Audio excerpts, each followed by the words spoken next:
Friends, welcome. March 12th, 2023, Virtual Strangers, episode 179 is live. I, of course, am your host, Wes. With me, as always, is my good friend, Ruuts. Ruuts, how you doing this fine Sunday afternoon? I'm doing good, actually. I was just looking and just marveling at how awesome that intro that you made was, and I was imagining what the new intro is going to look like when it's all said and done, because there's so many cool games and things out now, right, that have been out since that intro was made, and I was kind of psyched. Yeah, I've been working on it, actually. I've been not editing, but I've been capturing clips for it. Like, I'm going in and, playing through all of these awesome PSVR 2 games now. And when something cool starts to happen, I pause real quick, like, all right, we got to get this. And I think I'm going to have the same problem I had last time, where I capture enough clips to do an hour reel and have to cut it down to 2 minutes. Well, it's cool. But good problem to have, right? Exactly. It's a good problem to have. And there has been some amazing moments in Horizon, and now there's been some amazing moments in Village, and I'm just getting started on Village. It's been amazing moments in GT7. I was just telling you before the stream started that I got my wheel from Lincoln Clay. I got a wheel stand for it, and I've got, like, I don't know, 7-8 hours, maybe more since I started racing with the wheel. And I'll tell you what, it's night and day difference, dude. Like, just, I don't know, man. That game I played a little bit of Wreckfest, Wes, and we were playing PC, right? And I spent about an hour and a half to 2 hours to get it to work, because drivers, it wouldn't recognize it. I get in there, I push the gas, I go backwards, had to reconfigure it. I didn't have to do that with the PlayStation VR 2. Isn't that amazing? I just plugged it in and it ran. Yeah, it's a crazy thing that it's funny that you take for granted, and until it goes away and you remember, like, oh yeah, this kind of sucks. It's one of the things, and we've talked about this time and time again. It's one of the things about VR in general that really kind of keeps me out more than it typically would. If I could just always just play when I want to play and just grab it and put it on and play, it would be one thing. But I don't even try a lot of the time, because I know that there's going to be something, right? There's going to be something that makes it that makes the experience take a little while to get into. And when you're talking about adding in the wheel into the mix on PC, then you're talking about just adding more layers of friction on top of what's already there. Yeah, it was a lot of friction, a lot of websites trying to figure out, not only once I get it started, but okay, what are the best settings? Because the original settings for that game were not good, and had to find the best settings for it. But yeah, the PlayStation VR 2 is a completely different experience, and it's been like, I'm kicking some ass in there, Wes. But I'll tell you what, man, like, when you jump into a new circuit and you think I guess I should pay attention to the numbers on it, but you think you're going to kick ass and you're like barely struggling to get like fifth, you realize you got to upgrade your car, and you spend all your money. Time to get a new car. Yeah. I just really like the way that game's set up. Super cool. And can't wait to talk about it in the near future. Yeah, in the very near future, hopefully, because now that Ruuts has his wheel, we have an excuse to talk about it again. Yeah, shout out to Lincoln Clay again. Thanks again for sending it to me. You're awesome, bro. Absolutely. Thank you so much, Lincoln. You're the man. Yeah, so maybe we'll get into it again this week. Maybe more likely we'll give it another week or two so that we have some more time in it. Did you make it to the cafe, Ruuts? Oh, shoot. I'm like on the 12th menu book or something. Actually, I got to the multiplayer, so that's the thing. We need to, like, race each other. I'd like to go. I haven't not gone into multiplayer yet. But I'm getting pretty good. I need to figure out where my, like, emergency handbrake is and start messing with that, because I don't know what button it is on my wheel, but I'm assuming I hit that when I'm going around these corners so that I'm not, like, skidding and slowing down. But Like that, it's just I want to start talking about it, but we'll leave that for the future episode. Save it. Save it for the show, brah. Save it for the Yeah, show. yeah. Yeah, that's probably a good idea because as I see and look over now, I can see many of our friends are congregating in the chat. We'll say hello to them in just a moment. But first, I wanted to ask you, Roots, you know, how many times have we talked about how beneficial it would be for a company like Meta to do something like Viveport, kind of a games pass for VR games? And lo and behold, as we often are, Roots, prophetic in the things we're talking about, because this article dropped just this past week that says just that. But if you read into it, Roots, this is the interesting thing. Every article that I've seen on this describes this as a games pass for VR. But if you read it, that's not what this is. This is PS Plus for VR. Did you notice that? I didn't actually. No, I haven't had a chance. I was waiting for you to read it to us because I didn't get a chance to read it. All right. So basically, what this does is this is a leak of something in the Meta software called Project Apollo. And what Project Apollo does is it gives you 2 new titles every month that you're subscribed. And all you have to do is pay your subscription fee. They release the games each month. You go in and you claim them, and you add them into your library, and they stay in your library as long as you're subscribed. I did So actually. I did actually read this the other day before, and I was thinking the same thing. I'm like, what? It's exactly what it is. You get 2 games a month, and then if you're, as long as you're still a member. So, I mean, that's exactly what that is. Roots, I'm thinking all the time. This is the thought that crosses my mind every day. What do I need in my life more than a couple of Quest games? Like, it's like this is a dream come true. Yeah, especially with all the Quest games that are out there, right? Look at all those games. I like how they show that. Those are the good ones right there, right? Deathloop's pretty cool. Yeah. Well, you know what would benefit from this even more, I think, than the Quest games is if they did something like this for App Lab. So all of those undiscovered titles that no one knows are there could actually make it into somebody's library. Yeah, absolutely. But no, I think it's good. I think this is good for obviously what they're trying to do here is bridge that gap, right? The problem that they're having is the people that they're actually retaining are younger players who don't buy a lot of games. They typically play the free to play stuff. And giving these people an affordable option to pick up a couple games every month, it's a way to build retention until these players get a little older and have their own income revenue to spend in the ecosystem. It's actually a pretty smart idea. Although again, this isn't Viveport. Like Viveport is like Games Pass for VR. This again is like PS Plus. So really, it's just going to depend on how good are the titles. Are they giving away like Resident Evil 4 and Phantom Covert Ops, or are they giving us What the Bat and Garden of the Sea? That's really the question. Right, and it's two at a time, right? So is there Right. is there like a starting library, or are you starting with 2 and then you know what I mean? Like, how does that? I don't know. The way it's phrased is a little bit different because Viveport is. I mean, it's such a good deal because you have so much to choose from right off the bat. You have tons of games to play, right? And it really depends on how big this pool of games is to begin with as well. And the best games too, like the stuff on Viveport PC is like obviously it doesn't have any of the exclusives in there, but the best third party cross platform titles, most of them are on Viveport. For Nuffalo. Oh, that was pretty good actually, right? Good Taco memories. Face. Taco Face. Who doesn't love Taco Face, right?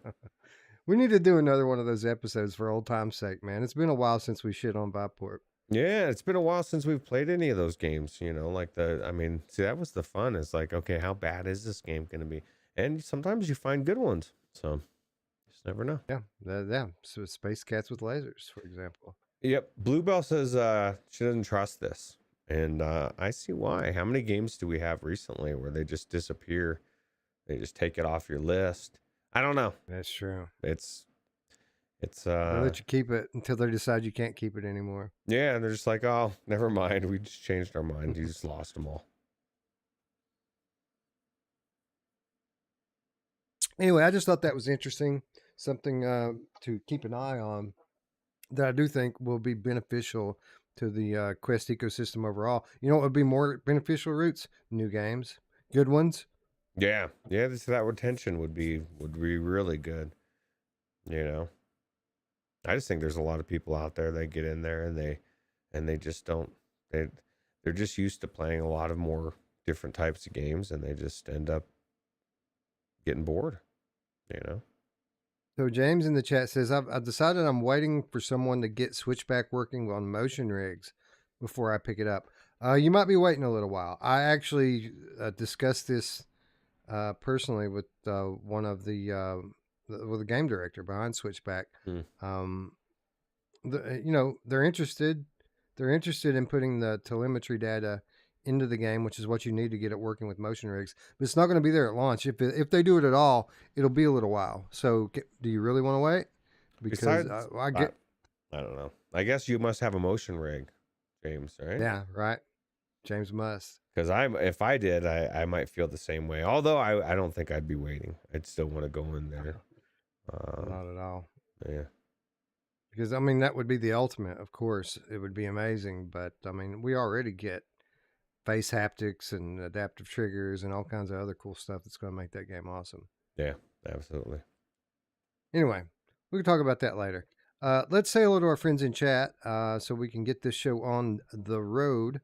What's up, Mickey Barrios? Mickey is here, as is Techno Glitch. Scott Jesco, Michelle B. Gary's here. What's up? Immersed Robot. Space Dennison.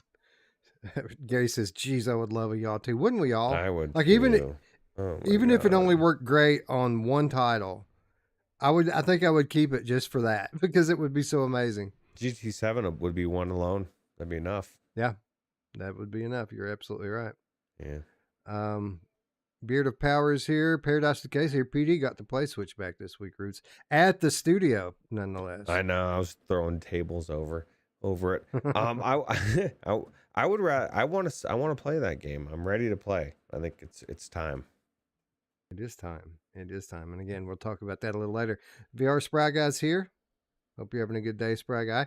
Kyler, what's up, Kyler? Good to see you. Quadzilla is here, as is Bluebell.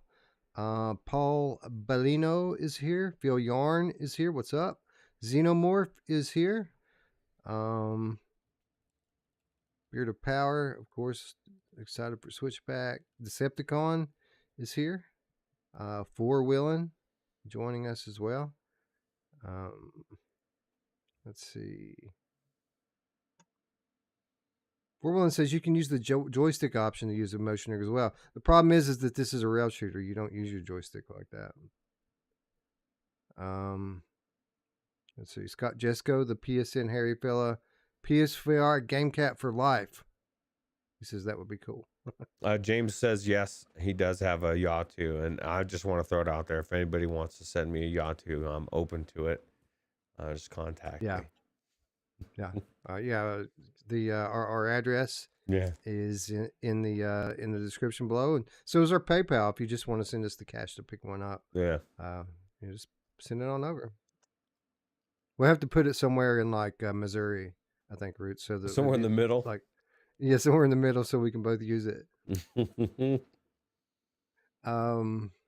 Space Dennison is here. Bluebell, I think I already said hello to these people. Hello again. Who else is here? Chinatown D. What's up, D? Good to see you. Josh Taylor's here. Quadzilla is here. Looper, the Underground Game Cat, is here. Scroll. Gear. What up, Gear? Good to see you. Distracted. What's up, Ted? Good to see you, my friend. Bad Robo. What up? Nanook. Good to see you. Roy Schwartz. Welcome, Roy. Tasselhoff is here. What's up, Tass? Says, I can't stay long. Dinner's done, but entering toddler bath and bed routine. Yeah, I know how that goes. Been there, done that a long time ago. That's right. Johnny B. What up, Johnny? PD says, you know who else is in the middle, so both can use it. My mom! PD already getting started. Yeah. What's up, Orland Hooper? Good to see you. What's up, Ryan Brannon? Good to see you. Je ne sais quoi. Lovely, as always. Jenna's on the way to Austin to hang out with Mash and them. How about that? It's crazy. Who else is here? Anybody else here? I think other people are here. That's what my statistics say. Mike Newton, for example, is here. He says Virtual Strangers is ace. That's right. We're as ace as they come, son. That's right. D-Rail, what's up? Fargo Soft, what's up? And that's as far up as I can scroll. If I missed you, I apologize. Welcome, one and all. Warmark, for example, is here. What's up, Warmark?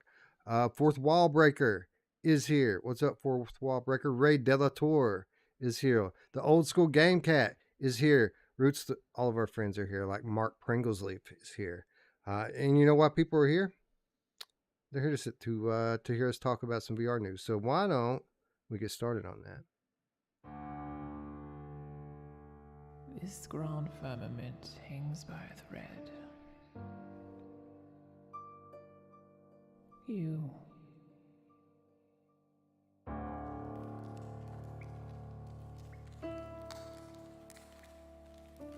And you have no capacity for understanding the magnitude, the labor of generations that have come before you, and what shortly lies ahead.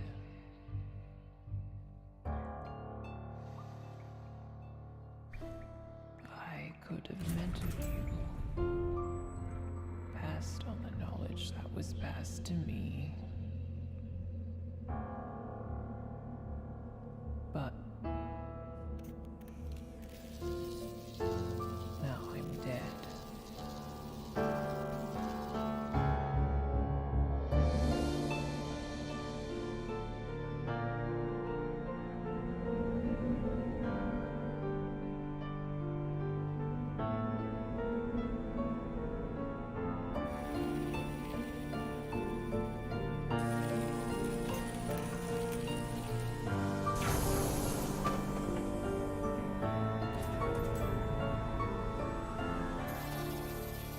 You are a thread of hope for opening the gateway and preparing for the arrival.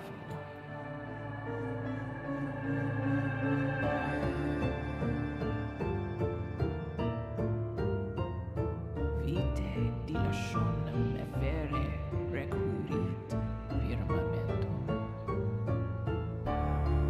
Firmamentum.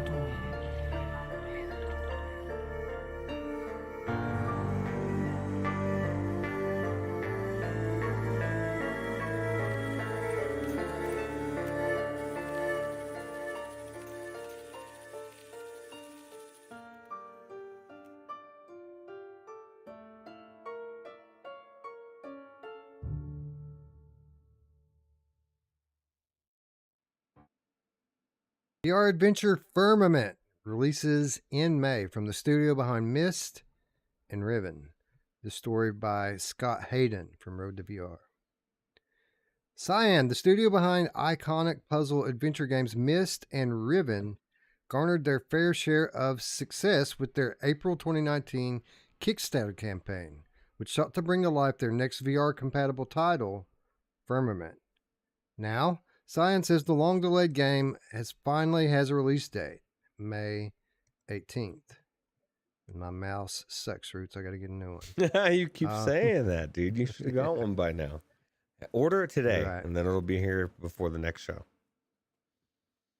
According to a Kickstarter backer update, Firmament is now set to launch on May 18th, coming to PC VR headsets, including Meta Rift, Rift S, HTC Vive, Valve Index, and Meta Quest headsets through Quest Link.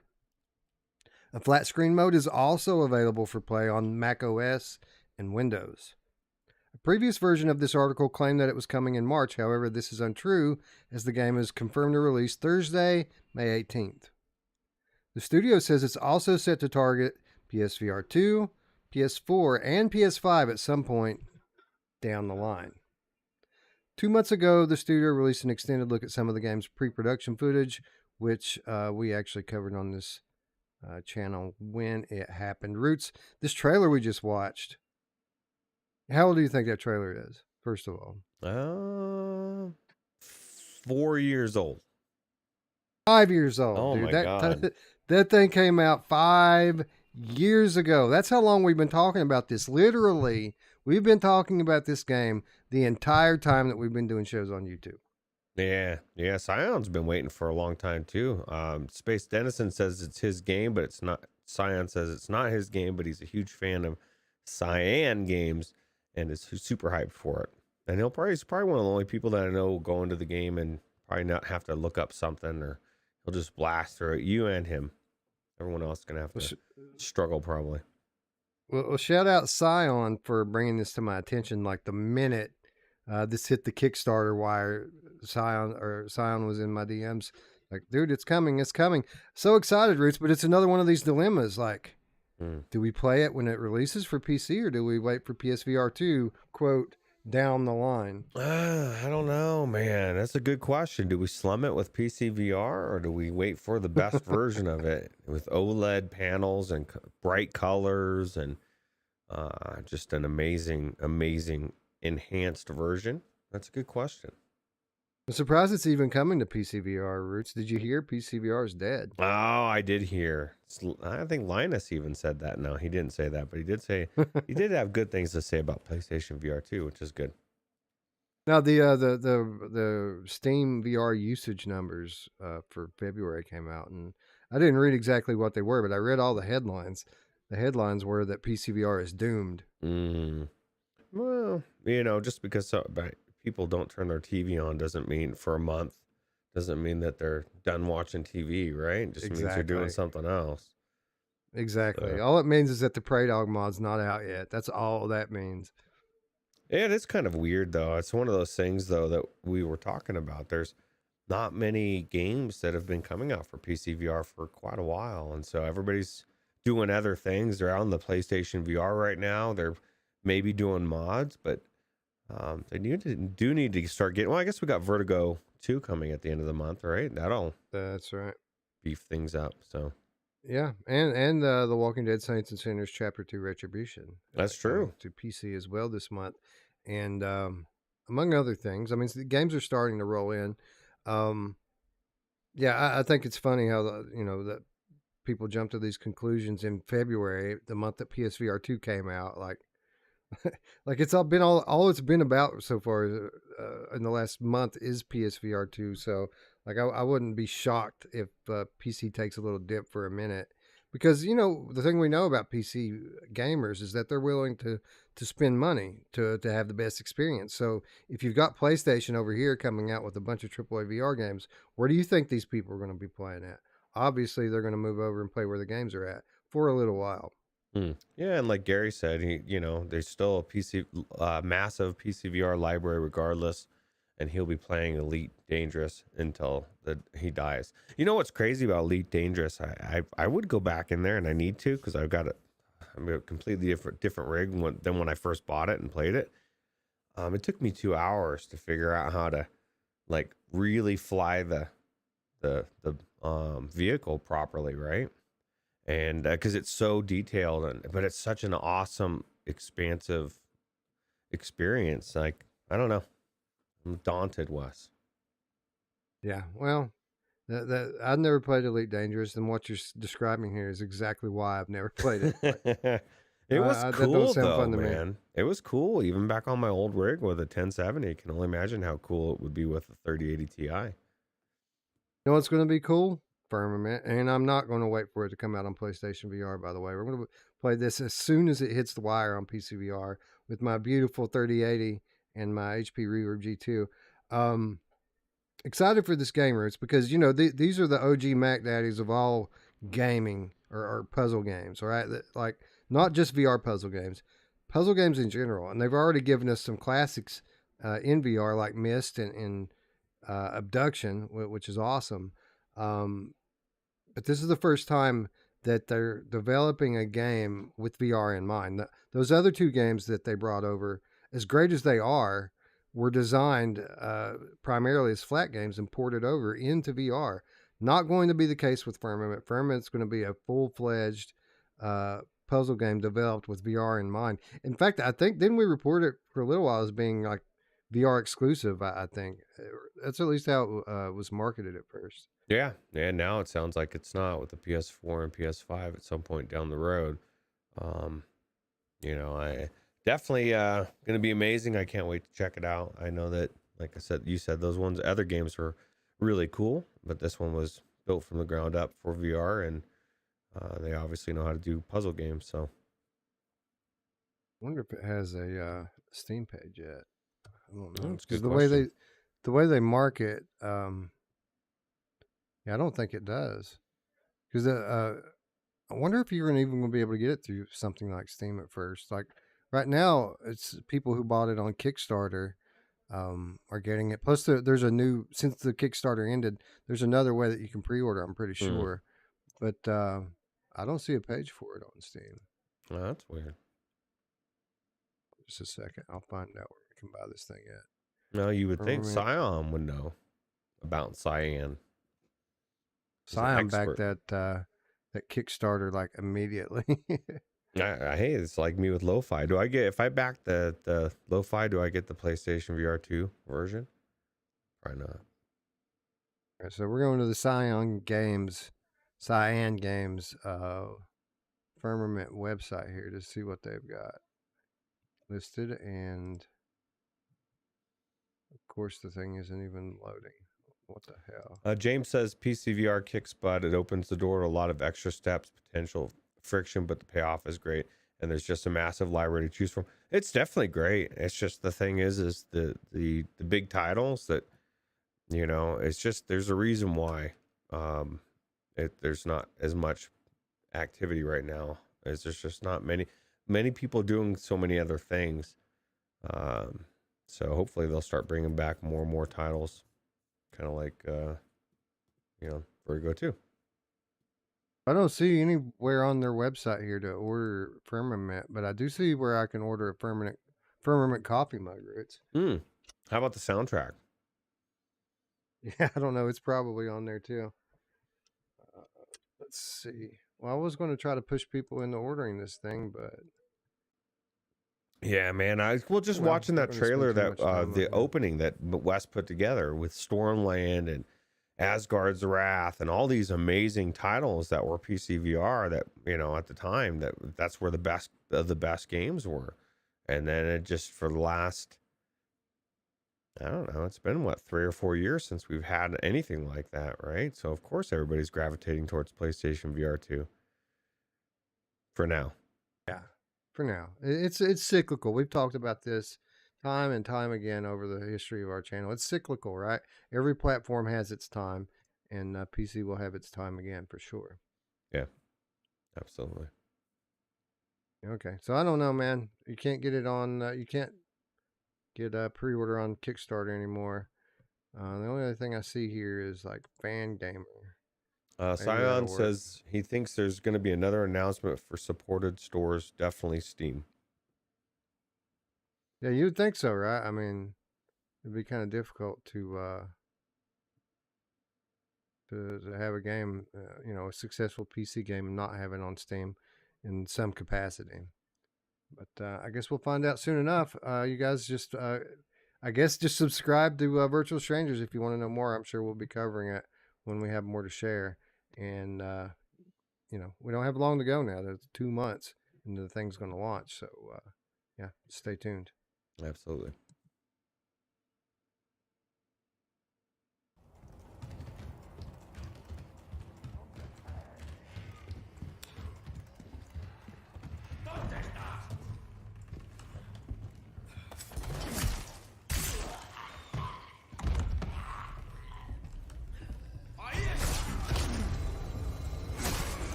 Modders already have the Resident Evil 4 chainsaw demo working in VR. This from GameRant.com.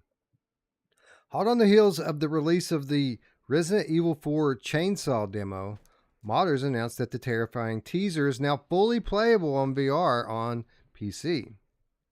Wasting no time following the release of Capcom's Resident Evil 4 remake chainsaw demo, modders have already managed to get the short gameplay teaser running in VR. Continuing its trend of releasing teasers for new entries in the franchise ahead of launch, Capcom released a demo of the Resident Evil 4 remake for PC and consoles following Capcom Spotlight 2023. First revealed at PlayStation's June State of Play event in 2022, Capcom's upcoming Resident Evil 4 remake is the latest entry into the revered horror franchise to receive a makeover for modern gaming machines.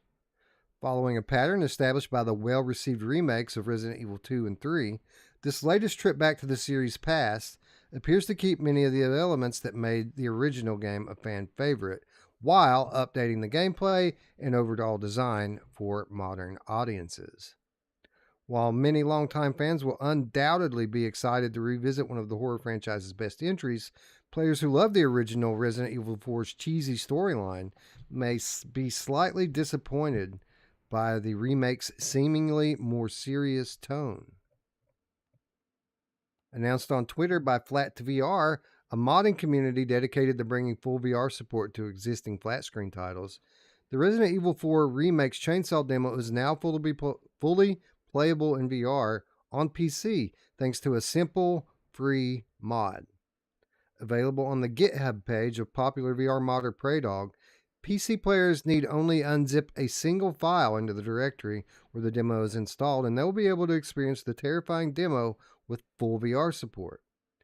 PreyDog had previously released well-received VR mods for the PC versions of Resident Evil 2, 3, 7, and 8, and is set to launch their universal Unreal Engine injector later this year that will add VR support to any PC game running on the ubiquitous Unreal Engine roots. How awesome is it that this thing can drop and an hour later you can play it in VR? That's crazy. It's awesome how responsive the modders are, and just was making a big deal of showing Tech. Tech was saying, "Where do you download it?" Well, it's right here, Tech. I just found the link in here, clicked it, and it's right here. Just have to do it. Easy peasy, and it's amazing. Can't wait to. Well, I probably won't check out this part of the mod because I want to play the actual game. But it makes me want to go buy the game when it first comes out, because the gameplay looks amazing. It just this remaster looks phenomenal, right? Yeah, it really does look awesome. Here's the thing though about these demos, Roots. Typically, often, not always, but often when Capcom releases a teaser demo ahead of the game's launch, it typically isn't part of the game. Like, it's a standalone thing that gives you an idea what the gameplay is like and what it looks like. So I don't think you'll be spoiling much. Most likely, if you wanted to check out this chainsaw demo, it's probably a standalone thing. Somebody said you need the injector. Do we have the injector, or is that you don't need the injector. You don't need the injector. This works off of the RE framework that PreyDog put out last year. So you don't have to have the Unreal Injector for this. You just have to go to PreyDog's GitHub page, download the latest RE framework, and unzip it into your game file, and it works. Works just like it works on all the other ones. Okay. Oh, cool. Can't wait to check it out. I will say this though, unless I'm mistaken, it's only playable in third person right now. The clip that we showed you leading in to the segment is actually an unreleased version. PreyDog's working on adjusting it so that you can play it in first person, and that I'm sure that will happen shortly after the game launches. It's nice when a demo like this comes out, Roots, because somebody like PreyDog gets a head start, right?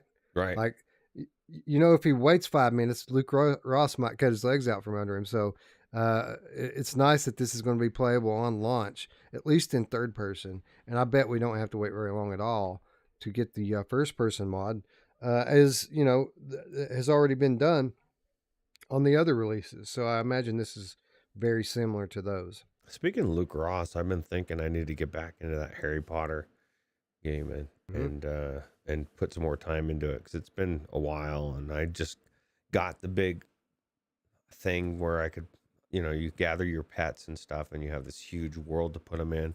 I don't know what they're pets, whatever they are, animals, and it was cool. Yeah, awesome game. And the mod just got a update, I think last week, so it should be even more polished than it was before. Yeah, absolutely. So this begs the question, Roots, and we just kind of did a similar thing talking about Firmament. So the RE4 remake looks amazing. It looks like it could be a Game of the Year contender this year, and it's coming out in just a few weeks on PC. And again, the mod will be working right on day one for the thing. Do we go ahead and play this now?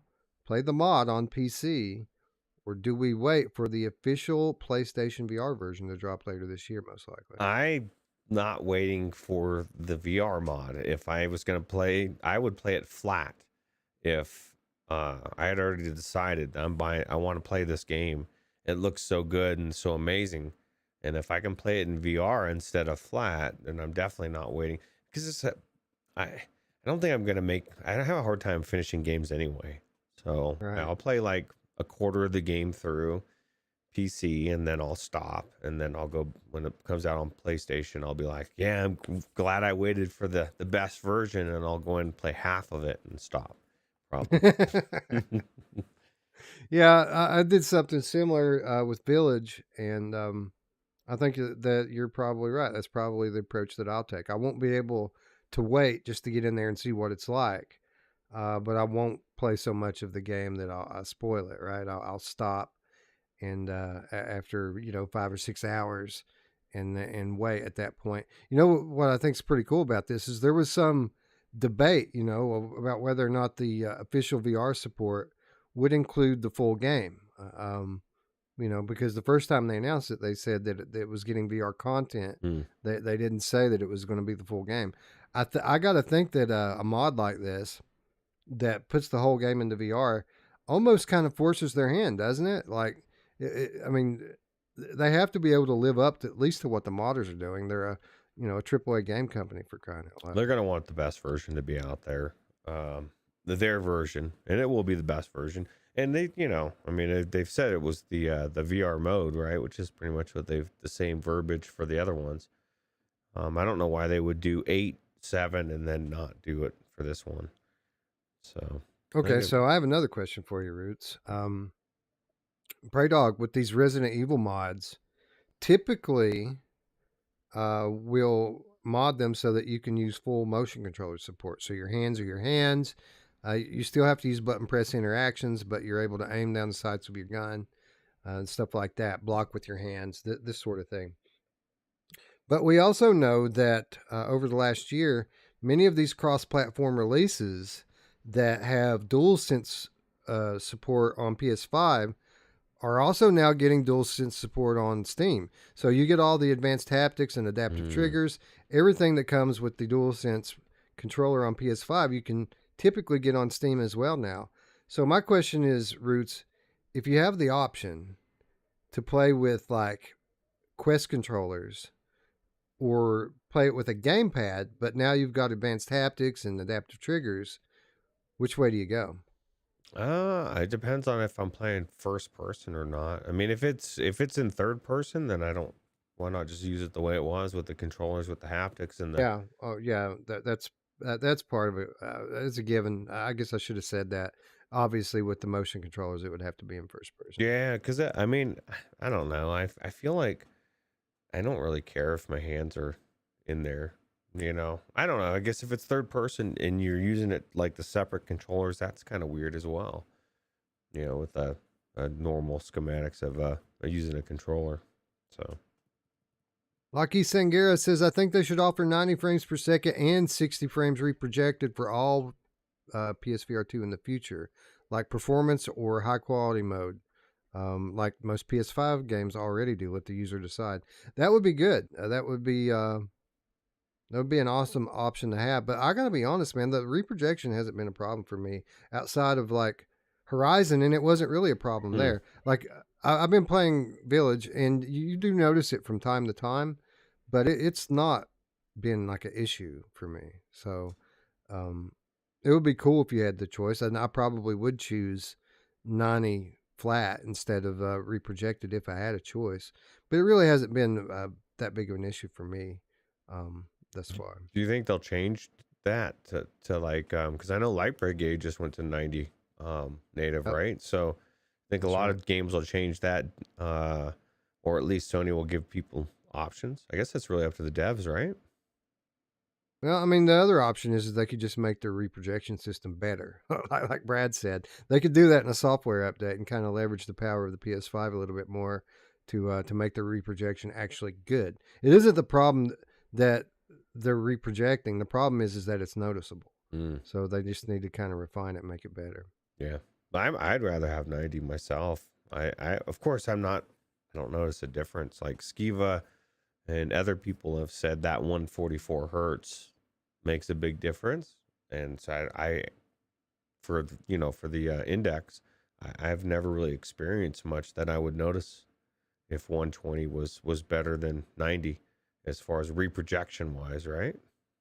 So Bad Robo says, now that they have the hand control engine and the whole system and know how to port the game to PSVR 2, we should get the full RE4 campaign pretty soon. I agree with that. It's running in the same engine. They've already done all the work for Village. So, literally, I would say that most of the time going in between now and launch on PSVR 2 is just testing, making sure everything works, that the stuff's not broken. But you're right. I don't expect that. Development cycle to be too long on this one. The only thing is, Roots, like it kind of makes sense for them to hold it, because that's a kind of a big thing for them to use to compete in the VR space. So that might be something that they decide to hold until like the end of the summer or maybe mm, even the holiday, just so that they can compete with what Meta's doing. PlayStation VR 2 version RE4 remastered versus the Quest 2. I think Yeah. it's gonna be no brainer, man. This thing just looks so good, and the other one it just makes the Quest version, which was cool. It just makes it look like shit. Like it just makes it look like 7 generations back. You know what I mean? Like it just comparatively. Person says, or they could optimize the game. I guess that is a good point and something that typically always happens. Developers continue to optimize the game, and I got to imagine if some of these games were to go to 90 native, it would be a result of optimization. Yeah, So, yeah. anyway, I'm excited to check this out. I would say that I can't wait for it, but I can wait for it. You know why I can wait for it, Roots? Because I'm playing Village right now. I don't need another a Resident Evil title just yet. Um, so hopefully, by the time I get done with Village, the PSVR 2 version will be ready anyway, and then we won't have this dilemma, right? Absolutely.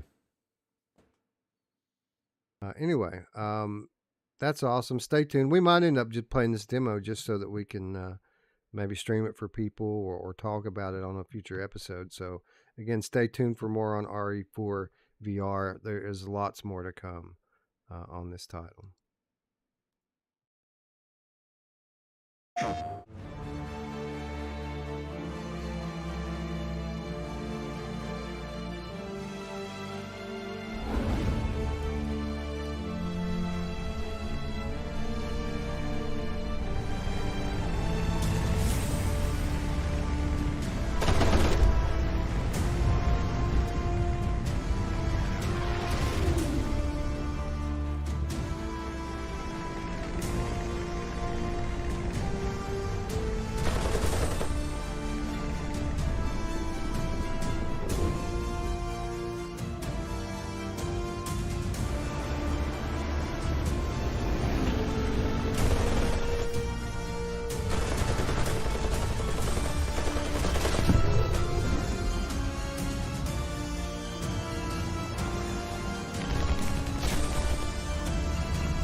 PlayStation. War Thunder Studio announces PSVR 2 Combat flight sim Aces of Thunder, again from Scott Hayden at Road to VR. Gaijin Entertainment, the studio behind combat simulator War Thunder, announced a new flight sim coming to PSVR 2 called Aces of Thunder. The online game is said to focus on World War II planes, such as the American fighter P-51 Mustang and British Spitfire. However, future add-ons are planned to bring combat aircraft from other eras. It's said to feature competitive online battles, including modes like team versus team, single duels, and modes with custom settings. The game is also set to include physically accurate flight and damage models derived from the leading War Thunder military action simulator game to further enhance the believability of Aces of Thunder, the studio says in a press statement. Quite unlike the free-to-play War Thunder, the studio's upcoming VR aerial dogfighter is set to be distributed on a paid model. All aircraft that would be part of this game or its future add-ons will be available immediately upon purchase, and the players will be able to apply cosmetic items to customize their planes.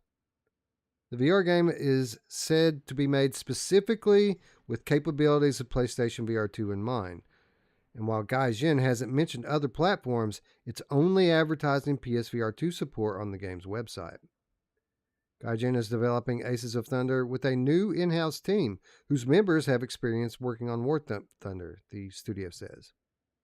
There's no release date yet, so we'll be keeping our eyes peeled on the game's website and socials in the meantime. So here we are, Roots. PSVR 2 hasn't even been out a month yet, and already we've got 2 combat-based flight sims that have been announced for this thing. And I think it's interesting, man, because, you know, everybody's kind of been pining away for Ace Combat in VR because we got a little taste of it last gen. And as amazing as these newer titles look, like Aces of Thunder, I think, and I could be just missing it, I think they're missing a key component in what makes Ace Combat so awesome, and that is single player missions. Like, Ace Combat isn't like a multiplayer game, right? The thing that makes it cool is that you're trying to complete missions against the enemy, you know. And I don't even know enough about the flat version to know if there's like a full story based campaign that's tied into it. But regardless of that, I mean, we've talked about it before, Roots. It's dangerous to release multiplayer only games in VR, right? Yeah. Yeah. Well, I guess, see, War Thunder, I think, is pretty big. I'm pretty sure that's that flying game where it's that battle game, right? And it's free to play, Right. and everybody plays it. And so I'm pretty sure that's all they do. And so they're kind of just going along that line at the same line, but it definitely is But dangerous. this isn't free anymore. They're charging for this one. Right. Well, and they'll probably have the base be free and then everything else will get paid. Who knows? I don't know. I guess it's not going to be free. It's definitely is dangerous. I mean, it's going to be an amazing game. It looks amazing anyway, definitely compared to any other flight sims that we've had on any other platform. But yeah, my thing is I just want to get in and I want to, do single missions. I'm not really the biggest PvP person, so Spaced Innocent says the Project Wingman is single player missions. So, all right. So we've got 2 different flight sims for PSVR. One of them is single player focused. The other one is not. So that's pretty cool. It'll be interesting to see how these do versus one another, right? Does one get a kind of leg up on the other one, or do all the flight sim people just buy both of them? It'll be interesting to see how it does. Are you going to break your HOTAS out? Yeah, I don't know. You know who loves it when you break your stick out, Roots? My Oh, mom! she loves it. The HOTAS, man, I'll tell you what, it's one of the best things I've played with. And, it makes me want to plug it into my PlayStation VR 2 and jump in this Aces of Thunder. I guarantee it'll be amazing. Yeah, well, that's kind of the thing, right? Like, I'm not like a big flight sim fan. I did enjoy the combat missions in Ace Combat, and I liked Warplanes on PC. But it wasn't something that brought me back. In either case, it was something that I tried out, said, wow, man, this is really cool. And then I put it down and never went back to it again. So I think I'll probably be checking both of these titles out. But again, it's just because I think more that I'm a VR enthusiast than a fan of these flight style games. Yeah. Yeah. Well, I guess, yeah. Did you use a HOTAS for those or no? No, just gamepad. Yeah. So it's just like using the wheel. You know, it's like it just enhances it, completely changes it. I guarantee you'll have a different feel for the game. You know, you may not be going back, but you'll enjoy it more if you had a HOTAS. So PD chiming in to support what Void was saying a moment ago, that Project Wingman definitely has an Ace Combat feel to it. So that's cool. That's cool because that's what I prefer here. Like, I like the flying and all. It's pretty cool, but there's no way I ever do it enough to actually be competitive in multiplayer matches. Like, I'll get destroyed immediately. Old Darth got his name back. Nice. Nice. Congratulations. He must have got his PSVR 2 roots. Nice. You did it. We did it. James says the Birds of Steel on PS3, which was the same devs, had single player missions, and it was so awesome that he platinumed it. Nice. Oh, cool. Well, maybe they'll put something like that in here. I think that it would be very, very helpful to them if they're going to do a paid model. Like, if they expect to do well selling copies in the, what I'm sure to be a highly competitive PSVR 2 market. I think it would be helpful to have some single player content in there as well. Yeah, I agree.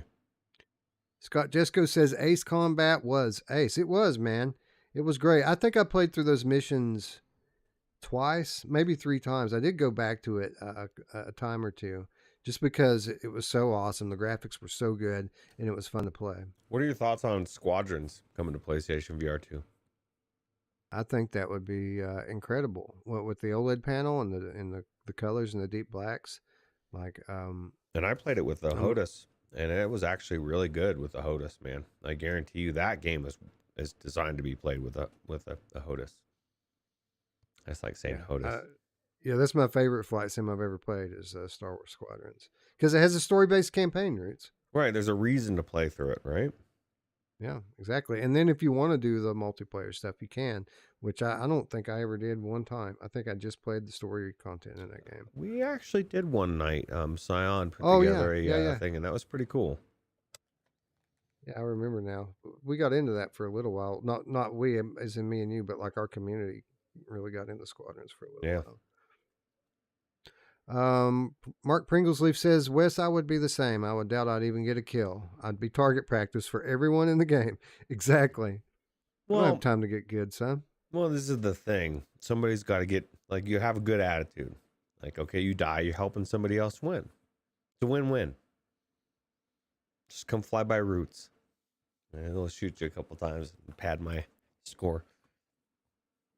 Snacks is here, says, I got a HOTAS for Squadrons, and any games that support it on PSVR 2 helps make a port of that more likely. Yeah. That's true. I might get one. It's not like getting a HOTAS is like, you don't have to drop $300, $400 like you do just to get a basic wheel. Like, you can pick up a decent HOTAS sub $100, can't you? Yeah, mine was just about $100 or just below it. It's a pretty decent one. It's not, I mean, there's really expensive ones, but there's no need for it. So I wonder how so you played Squadrons with the HOTAS? Mm-hmm. Yeah, I played Squadrons and it was good. So all of the things that you're operating in your virtual cockpit there, are there just button presses for those if you play with HOTAS, or do you use both? Yeah, no, so there's like 12 buttons all over this thing. So it takes a bit to figure out what each button does, but it's actually set up really good. I don't know how likely it is, but I would prefer like a hybrid, like so that you could use your HOTAS to steer, but use your controllers to kind of do the other stuff. I think that would be cool. Because I like the idea of being able to steer with the HOTAS, but it seems like you would lose some immersion by losing your hands in the game. No, actually, because you can see your hand doing it in the game with what the HOTAS that you're using, I think. Maybe not. I can't remember. Depends on which thing you're flying, right? So. Paulo Bellino says, I wonder why they don't have force feedback on the HOTAS anymore. Do they not? I don't know. Probably just depends on which one you're using, right? Yeah, absolutely. But it's definitely worth picking up. I've used it several different games. Paradise K said, I got a HOTAS for No Man's Sky and still never used it. What? Right. PD. Come on, man. What are you doing, PD? You gotta use it. Actually, that's a good idea. That would be a good game to use it for, HOTA, for No Man's Sky. All right, man. Aces of Thunder, the latest announcement for the PSVR 2 library.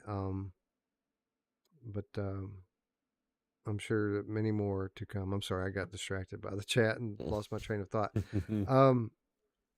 Anyway, that's not all that we got to talk about this week. Actually, a PC Classic has been rumored to be coming to PSVR 2 as well.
Compound developer is working on a new VR retro FPS. This from mixednews.com. Compound proved early on that the first-person shooter was a great fit for VR. The developer's new project aims to surpass the first game in every way. Reminiscent of early first-person shooters like Wolfenstein 3D and Duke Nukem, Compound combines pixel art with modern roguelike game mechanics. The game was in PCVR development for 6 years and left early access in the summer of 2022. End of last year, solo developer Bevan McKechnie ported Compound to the MetaQuest platform with no loss in graphics or gameplay. The first-person shooter is an audio-visual blast and has a flow and speed in its shooter gameplay that is rarely seen in the VR space. With the freedom of movement that MetaQuest 2 offers, it reaches its full potential. If you're keen to learn more about the game, read their Compound review. Again, mixednews.com. The new project offers a much better retro look. McKechnie considers Compound to be mostly finished. On Steam, the developer writes that he will occasionally update the game for maintenance if necessary, but no DLC or anything like that is planned. Instead, he has moved on to the next game. Quote, I'm happy where the game is now, and I think I can contribute the most value into the VR gaming scene with a new game that does things even better than Compound with all the lessons that I've learned. So what's the new VR game about? Well, I can't really go into too many details of the game just yet, other than to say it should very much appeal to anyone who enjoyed the gameplay and aesthetics of Compound. The graphics especially will be the natural evolution to the retro look of Compound, but much better. McKechnie also reveals that the next title will feature a handcrafted single-player campaign. It seems the developer is moving away from the randomized levels of the first game. Compound was made entirely by McKechnie. Only the brilliant soundtrack was contributed by another artist named Speed Black. Will we have to wait several more years for it to be finished again? I'll be continuing with my solo approach, but if my financial situation allows it, I'd love to get some help on board, especially for the creation of the large number of maps that I'd like to have. Some of that development budget could come from a Compound release for PlayStation VR 2.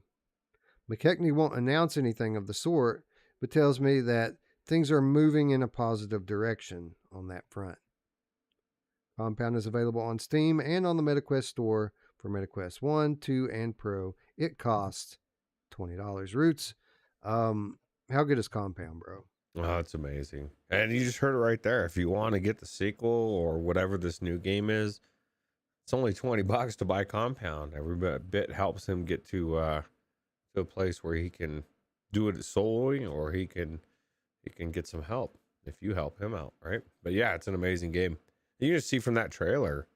I mean, the gameplay looks amazing on the trailer, but being in that world and seeing it, it's a really good game. Yeah, and having this pixel art art style that the game has, this article was not exaggerating. This game is pretty much identical on Oculus Quest to how it is on PC, and it's great in both spots. Yeah, absolutely. James in the chat says, I would love to see Compound come to PSVR 2 120 frames per second.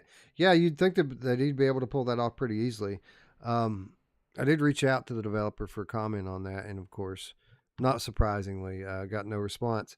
I don't know what's more exciting to you, Roots. The thought of getting a sequel with a ton of levels. It sounds like he's going for that kind of Doom model, right, where they put you in a little bit of an evolution from the Compound art style, and just maps and maps and maps and maps and maps that are all kind of tied together by a story campaign. Would you be more excited for that right now, or just the idea of getting Compound on PlayStation VR 2 with advanced haptics, with adaptive triggers and all the beautiful OLED colors? I think it'd be really amazing on the PlayStation VR 2, assuming that they utilize all the stuff the hardware can do. For sure, the colors alone, very colorful game. So I think it would be amazing to play that on PlayStation VR 2. Although I would love to play whatever game he's talking about here as well.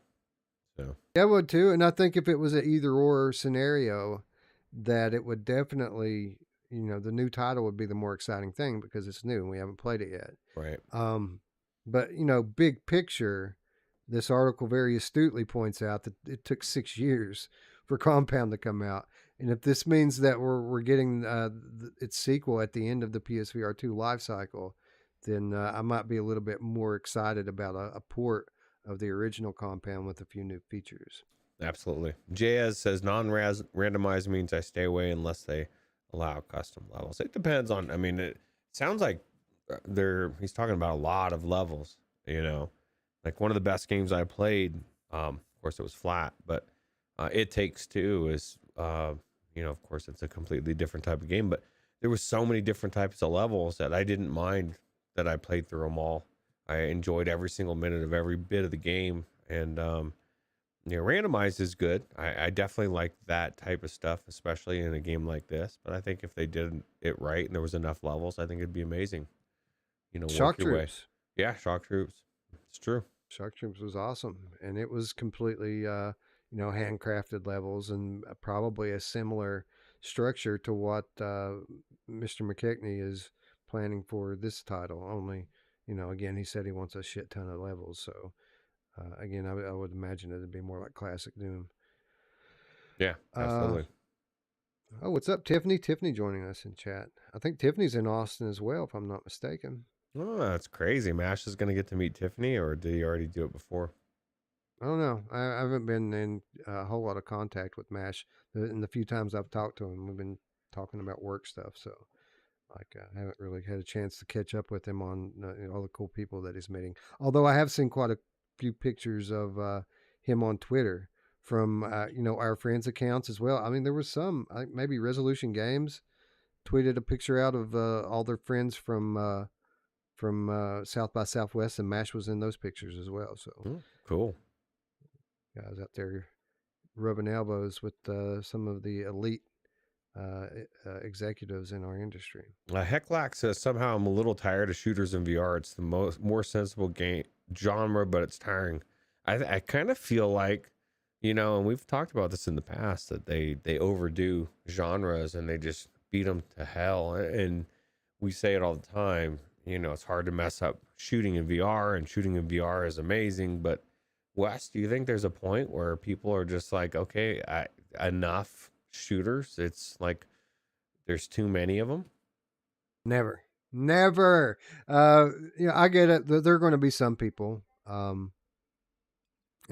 it's interesting because I saw Hecklack earlier today or yesterday on the Ghost of Tabor forum. So can't be that tired of them, bro. Anyway, just playing. No, someone like me, I love it. It's my favorite thing to do in VR, shoot things. And as long as they can change it up just enough to keep it a little different from the last title, I'll play it. And to be quite honest, Roots, I feel like shooter games were kind of, I hate to put over PSVR 2 again, but they're kind of getting a renaissance for me now. Even like old games that I've played before, with this whole new layer of immersion with the triggers and the haptics. I think as long as VR is a thing, that shooting is going to be one of people's favorite things to do in it. And as the platforms continue to advance and get better, so will the games. So not at all. Wolvie says he agrees that shooters are getting a little bit old. No, just kidding. He's laughing. He's like, "It's please." No, I mean, this is the thing. I guess Subtastica says it right. There's enough bad shooters. The good ones are always welcome, right? So, especially if they think outside the box and there's something different. There's a reason to be shooting the guns. It's one of the reasons why I got burnt out with After the Fall, is because all the aspects, my favorite parts of Back 4 Blood or Left 4 Dead don't exist. It's just all about the shooting. And if they would have had had some of the other stuff, going from having to just be overwhelmed as you're running and you're trying to do different things instead of just shoot, I think I'd still be playing it. Yeah, and we are oversimplifying. Substatica says enough bad shooters, good ones are always welcome.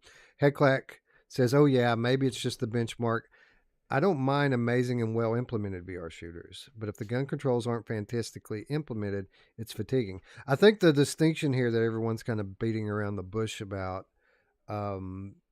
is arcade shooters versus sim shooters, right? Because arcade shooters are a bit more simplistic and a bit more about how fast you can pull the trigger, where sim shooters are, more realistic and typically have some kind of story campaign backing them up to go with it. So yeah, kind of painting everything with one brush as shooters is probably a little bit dishonest, and I can certainly see the point. I mean, people have been talking about how rail shooters and wave shooters have been played out for over half the lifespan of VR. And as soon as I start to get down that mindset, though, like another one comes out that I love, So I don't know, man. It's not been too much for me, but I can see where some people might be getting a little bit tired of these simplistic arcade shooters. We just need to have more arcade kickers, where you're kicking with your feet. You can put some trackers on or something. Saw somebody like doing Path of go ahead. Path of the Warrior. Yeah, like Path of the Warrior. Yeah, I saw a video the other day on Twitter or somewhere, and it was Beat Saber, but they had trackers on their feet, and somebody had modded blocks on the ground and stuff, and I was like, oh, that's cool. But then the next thought was, it's still Beat Saber. Like, I don't care if you're using trackers to kick it or not. It's still it's still Beat Saber, man. You're kicking them now. Same shit. I don't know. Piotrick F says, guys, you have chromatic aberration. Try to find the sweet spot a little better. Is it okay? Is that better, Piotrick? I think he's talking about how we were. Maybe he was talking about the dartboard on Demio. I don't know. Yeah. Have you a quick aside. Are you getting used to your headset now, and are you having an easier time staying in the sweet spot? Yeah, I mean, I probably need to use my headphones, and they say that helps cement it down or whatever. But every once in a while, I'll kind of have to shift it or whatever, trying to, to look perfect. When Yeah. I've been doing GT7 or whatever, it's I just wish we were at a point where you just put it on and it would be fine.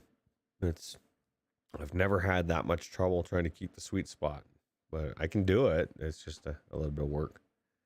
Yeah, I'm getting better at it. For me, it's always a very when I'm out of it, it's always a very slight adjustment, and it's so slight that I don't even really realize it at first that I'm out of it until I touch my headset and things kind of come into focus.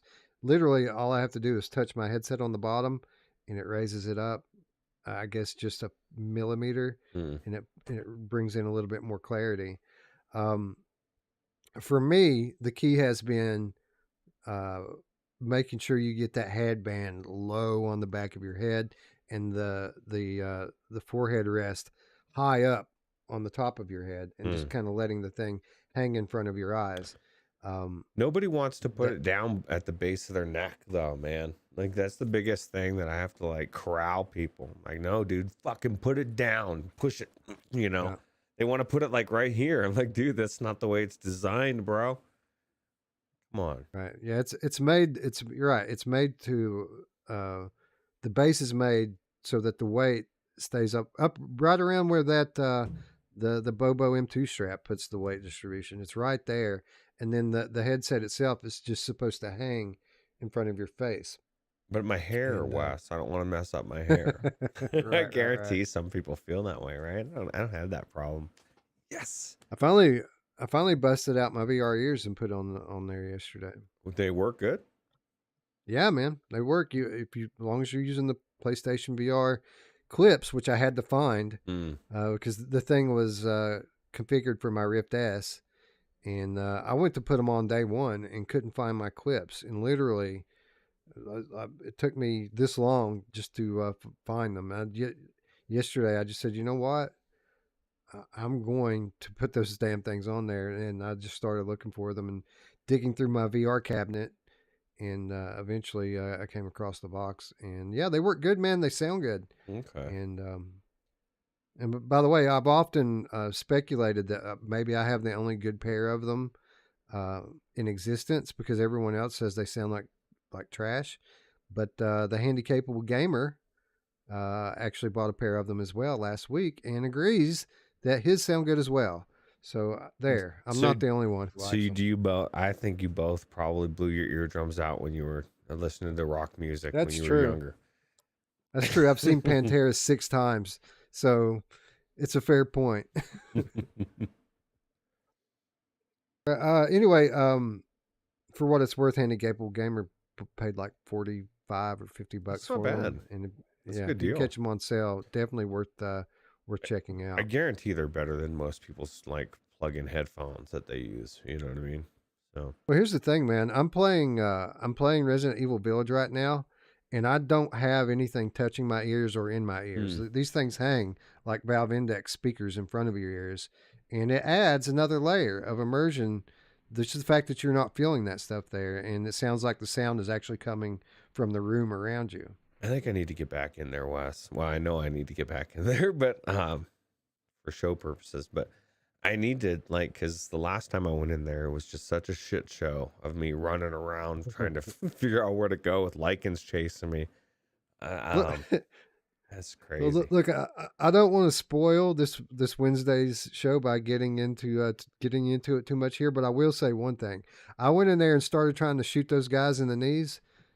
Don't do that, bro. Shoot them in the face. That's how you deal with it. Didn't work. No, man. I mean, I guess if you need if you're running and you need a split second to get by one, it will stumble them.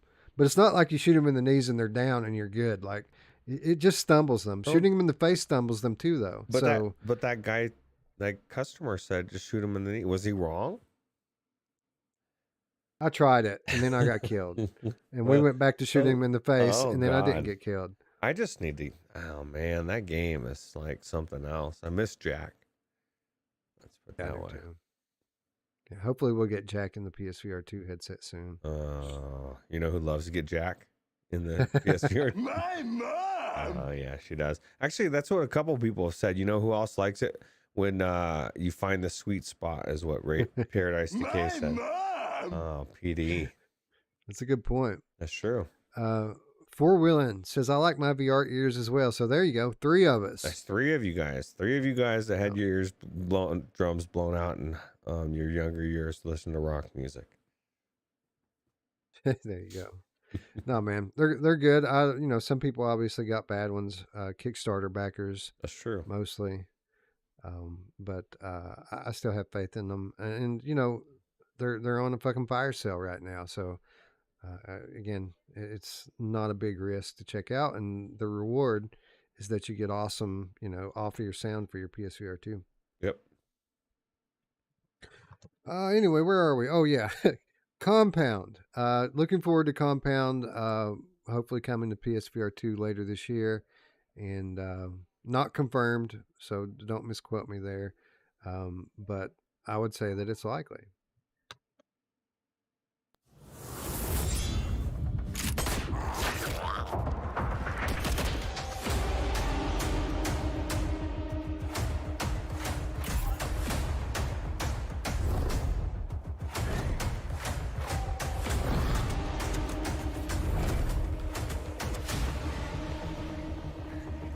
What are beasts?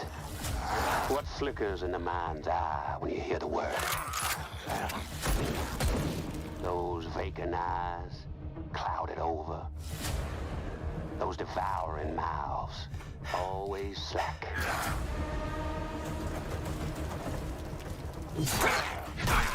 Are we simply beasts? No. I am not a lowly animal. I should not be acting like one.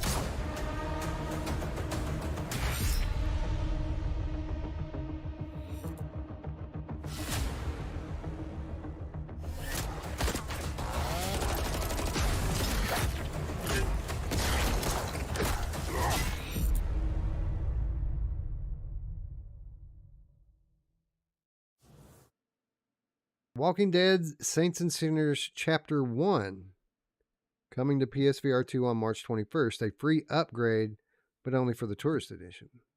This from Arthans VR. The first chapter of The Walking Dead Saints and Sinners will be coming to PlayStation VR 2 on March 21st, according to news this week. This upgraded port over the original PlayStation VR version will feature improved lighting, environments, animations, and gameplay. A new trailer was also released, which shares some finer details regarding the upgrade path.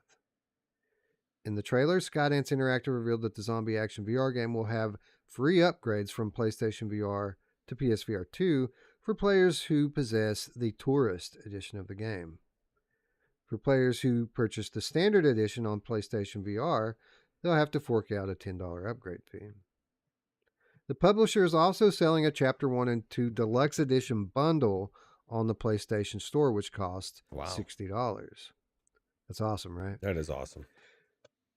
For PSVR 2 players who have yet to buy any version of the game yet, the bundle will also include recipe for some additional weapons as well. Lastly, Chapter 2 Retribution will be releasing on the same day in 2 versions, the $40 Standard Edition and the pricier $50 Payback Edition, which contains some extra items. Chapter 2 will also be releasing onto the Steam platform for PC owners as well. And despite the massive scope of the game, the publisher also somehow managed to fit the game on the MetaQuest 2 standalone VR as well, where you can purchase Chapter 1 and Chapter 2 today. All right, so a lot to unpack here, Roots. First of all, the pricing scheme. Not a surprise to me. Not a surprise that you would that the owners of the Standard Edition would have to pay the $10 upgrade fee because they gave this game away on PlayStation Plus. Like, so many people already have this game just because they already subscribe to Plus for multiplayer. It would make sense that they would want to monetize their work here and make sure that at least everyone has either paid for the tourist edition or at least paid for the $10 upgrade that would have got them the tourist edition to begin with. You have a problem with this, Roots? That this isn't a free upgrade? No, not at all. We've said that before. Like, we'll pay for it. You know, I'm looking at. Well, I'm not looking at it, but behind there is my PlayStation VR 1 headset. I moved it. Was moving stuff aside. Put the gun over there. I don't think I'm ever gonna hook it back up. Maybe I will. Maybe I'll feel nostalgic and want to play Farpoint or who knows what. But probably more likely Astrobot at some point. But like, I don't want to hook my PlayStation VR 1 up. I don't want to play it. I don't want it on my face ever again, you know, especially after the second one. So now I can play the original game, and I can play it in a better version in my new headset, an upgraded version with, you know, haptics or whatever. I mean, I think they should get some money. And, you know, the Chapter 1 and 2 Deluxe Edition bundle for $60. Like, why would you buy the standard version of Chapter 2, man? That's $40. I mean, I guess if you already own number 1, but that's such a good deal. You're getting both of them for $30 a piece. I think everything about this is amazing, you know, because I've seen stuff like this where you don't own the tourist edition and they want you to buy the game outright instead of $10 upgrade for some developers, you know, like they're like, oh, you didn't get the version we want you to have. Now you're really fucked. You're going to have to buy it completely again. So I think it's very smart. I think it's fair. And I can't wait to check it out in the headset. So Distract Ted says, if I buy the tourist edition upgrade for the base game, does that qualify me for the upgrade? Yes, that will. And that's a good point, because people were saying that tourist edition upgrade it's on sale for like $3 right now. So like, you don't even have to pay the 10 if you're proactive. Yeah, why not? I think it's a good deal. Yeah, go for it right now. Gamertag VR says the only reason people got cross is that they did state originally that it would be a free upgrade. He also said that I took screenshots and posted them on Twitter of people asking. Obviously a bit of a misstep for them there. Brian mentioned something about this on Wednesday, that you know, a few months back when they first started talking about doing the upgrade, they did mention that it would be a free upgrade. So do companies have the, you know, ability? Do they have the right to realize is after they've spent however much time it takes to do it and say, ooh man, we can't really afford to not charge anything? You know what I mean? It is what it is. It's $10 is fair in my opinion. But yeah, and obviously this is a mistake, and you know, it's a shitty one. I get that. If people were kind of counting on getting it for free, but there's a mistake on their part. Either they weren't considering the fact that they gave this game away to a lot of people, or maybe they weren't considering the fact that you can't filter out the people that have the plus version versus the paid version. I'm sure that plus giveaway is the whole thing here. That's the whole sticking point for them, and if there's a way that they could, you know, upgrade it for free to the people who paid full price for it versus the ones that got it for free, I'm sure they would go that route. I just don't think that there's a mechanism in place that allows them to filter their users out like that. Yeah, I agree. Hecklack wants to know, with all the issues with the Walking Dead 2 Quest release, what is the confidence level of the PC VR, PlayStation VR 2 release? Which is a valid point. I mean, I think they've spent this whole time fixing everything. So I think it probably will be a smooth release, but I mean, it's got to be asked, right? I mean, the Quest 2 version was not a smooth release, right? That is true, and it's a good point. And one of the things we're going to be watching very closely as we play through this thing next week is this thing ready to release? Because the Quest release was a little bit rushed. It's mostly better now. They've updated it a couple times and worked out most of the bugs and problems with the original. But I remember when they launched the original one on the original PlayStation VR, there were some problems there too. So I'm going to be curious to see if this thing is actually ready to go. And you know, they've taken a little bit of extra time here past launch, so hopefully they've had time to polish it up and get everything the way it should be. Yeah, absolutely. James says, "Okay, I've been convinced to buy VR ears. I got to try them out." All right, they're awesome, James. Be warned that there's a little setup involved when you get them. You have to put them together and set the angle on them just right. This is not a product that you're going to be moving around from headset to headset. It's a bit of a pain in the ass to do that with. But if you're going to pick a headset and put them on, definitely worth the trouble of setting them up. Gamertag says he has high confidence. He's had access to PC and it was much better, but he's going to be playing on PSVR 2, and that's exactly the platform I'm going to be playing on as well. Yeah, I'm going to try it Chainsaw, out on Wes. both. Chainsaw. Yes, chainsaw. Someone else was asking. Oh, Spaced Innocent says VR ears or Mantis. VR ears all day. I fucking hate those Mantis headphones, man. They sound like garbage and they hurt my ears. And I've got a pair of them here that I've had in the box for probably a year and a half.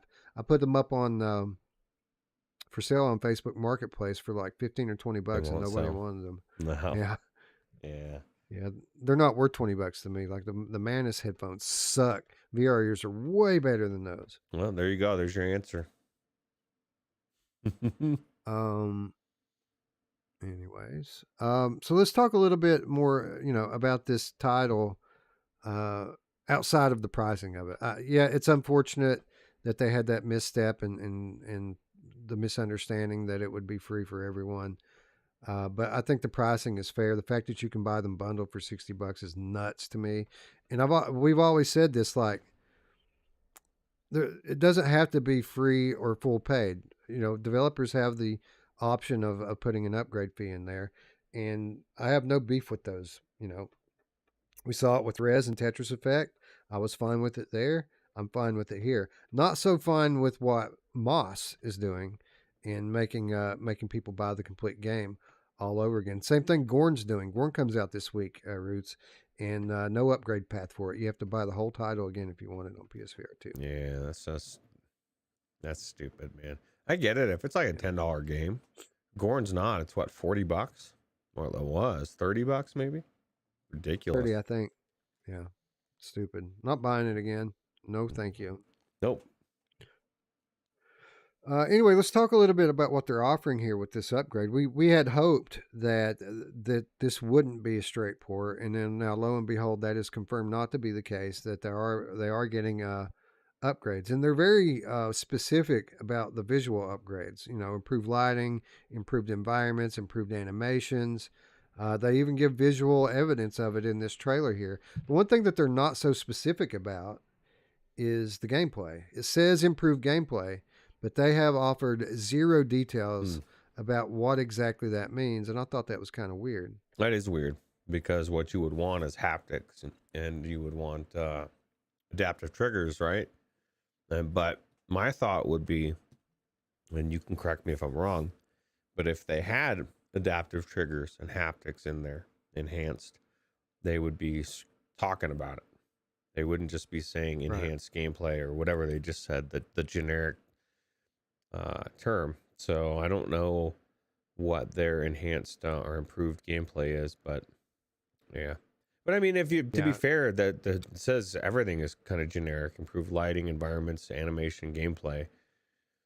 And it could just be kind of lumping everything better. That's true, and I hope that's the case, because it always makes me nervous when these studios aren't specific about what we can expect, because it feels so many times what that has meant in the past is that there's something that's not there that you would expect to be there. So I guess we'll just have to wait and see on this one. I'm sure it'll be fun. It'll be fine, Roots. There's going to be adaptive triggers. There's going to be enhanced haptics. They're going to use the headset rumble, right? Yeah. They're going to have actual dark blacks, instead of grayish. Yeah, that's true. It's amazing. Yeah, that's going to make a big difference in some of these levels. Yeah, looking forward to it. Roots, now here we are. We're going to revisit this question again in a various other forms. So what do we do, man? It's launching on the same day as the sequel. We have the enhanced version of what is arguably the best VR game of all time, and then we have its sequel that we've been waiting on to play. what do we do first? Are we going to play through the original before we get into the second, or are we just going to dive right into the sequel? I can't go back into the first one. I mean, I can go in there and play it a little bit, check it out, but I gotta go through the story, man. I've been waiting on the second one, really for the PC version, but now it's for the PlayStation VR 2 version. It keeps going down the road, right? Maybe I take the shortcut to play through the original. Like, there's a shortcut you can take and finish the game in like 2 hours. Really? Maybe we'll do that. Yeah. Yeah. You have to be evil. If you're evil, you can beat it really quickly. Oh wow. I can't do that. You know what that reminds me, Rich? We never did our video, our Evil Weasel versus Roots sequel. We said we were going to do that. We never did. We were waiting for the PlayStation version. Well, here we go. Maybe that's what we'll start getting that ready this week, maybe. Yeah. Anyway, at any rate, $10 or not, specific features listed or not, I'm very much looking forward to this game and its sequel, launching on March 21st on PlayStation VR and PlayStation VR 2, I guess I should say, PSVR 2. It's going to be one of the highlights of the month, in a month full of already awesome titles. This, I'm sure, is going to be one of the highlights. Yep. Hello, I'm Property, and I'm back again. Go for it. I think that wraps up this week's headlines and gets us into the week's reminders. And we're going to kick off reminders the way we always do by talking about what is out this week. Hello, I'm Property, and I'm back again with a short announcement. It has been a very long journey for the team, and we would first like to thank the closed alpha testers for helping us get to this point.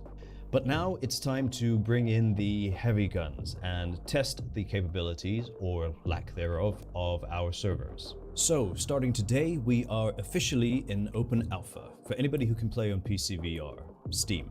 So, hop into Tabor, get some juicy loot, shoot a Chad in the face, and most importantly, breakout game. Welcome to Ghost of Tabor, open alpha.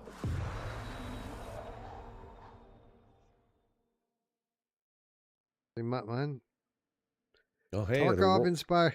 Royal Chain, man. What the hell, dude? I think I had to actually put in my allow ads for this one.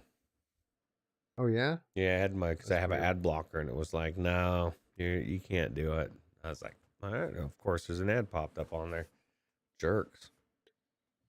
Anyway, how can we talk about what's out this week without mentioning the fact that long-awaited, highly anticipated VR FPS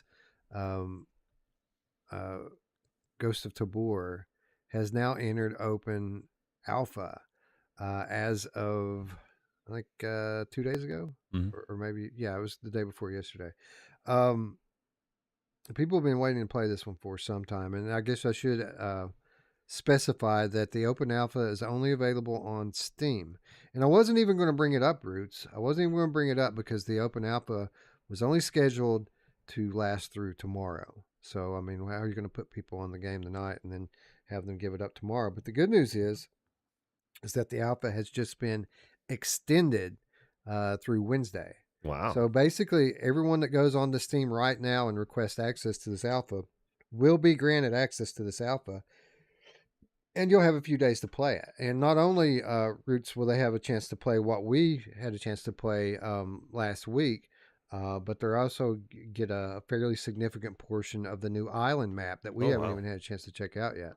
Yeah. Mash was saying there was a new map coming. It was huge. And that's good. We definitely need more maps or more areas. But this game, like I was telling somebody the other day, there's not anything negative I can really even say about it because it's so early on in alpha that they've got so much right with it. Anything that I might gripe about it, I feel like a dick. I'm like, man, they're nailing this whole thing. So it's exciting. I definitely recommend anybody that is interested in this type of game, like Tarkov extraction game, is check it out. It's free. And it's an alpha till Wednesday, right? Yeah, it's open alpha until Wednesday. Now, I don't know, how would you describe it, Roots? You know, this is probably the simulation of all VR shooter simulations, right? Like in terms of the different layers of realism that they put into the gameplay here. Like there's a lot going on here that we really haven't seen in any other VR games to this day. No, you really haven't even seen him in this type of level in any flat games either. As far as it's like Escape from Tarkov. It's got a lot more realism as far as, you know, like limitations of health and what you can do. And you just basically dropped in. You got to find your or I guess you come in with your weapons, or if you don't have any, you got to find them on other dead players or NPCs. And if you die, you lose your stuff. So there's that element of you know, finding stuff, taking it out, and becoming your property now once you get out, or dying and losing. You know, it's like Mash had given me this really good helmet with a light on it, right? So I could turn on the infrared or something, some kind of light when it's, you know, in the dark. But Skiva suggested I don't take it in with me after we got out, because he said there's a lot of sweaty people in there and they'll take it from you. Kill your roots and take it.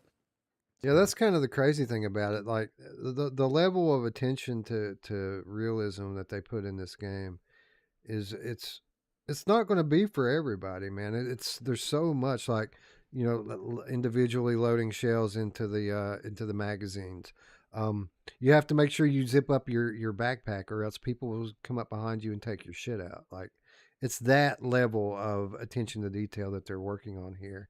And again, it is an early version. It is an alpha, but I mean, this alpha has a lot more going on than most betas we've tried before, right? Yeah, absolutely. It's definitely right now the alpha. We're just testing the server, seeing, you know, how many people didn't get in there. But it's you're not only fighting against computers, but you're fighting against other teams, and you can go in with your own team, and you gotta hold your hand over your mouth to mute yourself so that you're not live. You can talk on your comms and people can hear you, like proximity, right? So Yeah, you kind of have to be careful. Proximity voice. So you have to whisper. You have to be quiet so people don't hear you and come and kill you. And they will come and kill you. Yeah. Hecklack says, "Was that D's voice?" Yeah, proper D. He has one of the coolest voices I've ever heard. It sounds like what's his name? Shit, I can't think of his name right now. He's got an awesome deep voice, and it's obvious why they're picking him to do all of these promo spots. Duggar says proper D for the win. Yeah, absolutely. Person says H3VR would like a word. Dude, come on, bro. Those are hot dogs, man. You're playing a hot dog. Yeah. A lot of other games have the same stuff. H3VR is one. Into the Radius is another. Some of it, yeah. Into the Radius has some of it. And if I had to compare it to any game in terms of similarities, I would say that Into the Radius definitely is the closest that I've played. But again, there are things that they're doing here that I haven't seen in any other game. So I don't know, man. It's really going to depend on... again, it won't be a game for everyone, and a lot of people will probably be more well suited to a single player experience like an Into the Radius. But if you like looter shooters, you know, and you like realism, like Wolveraza, people like Wolveraza are going to absolutely love this game. Yeah, absolutely. Anyway, it's free. It's free to try right now. Just don't wait. Go on Steam right now and reserve your ticket to the open alpha. You only got a couple days left to play, and you can see if it's going to be for you or not. Yep. That's not all that's out this week, Roots. Actually, Oculus Quest, or as they like to call it these days, MetaQuest, has a new title as well. Peggy 18.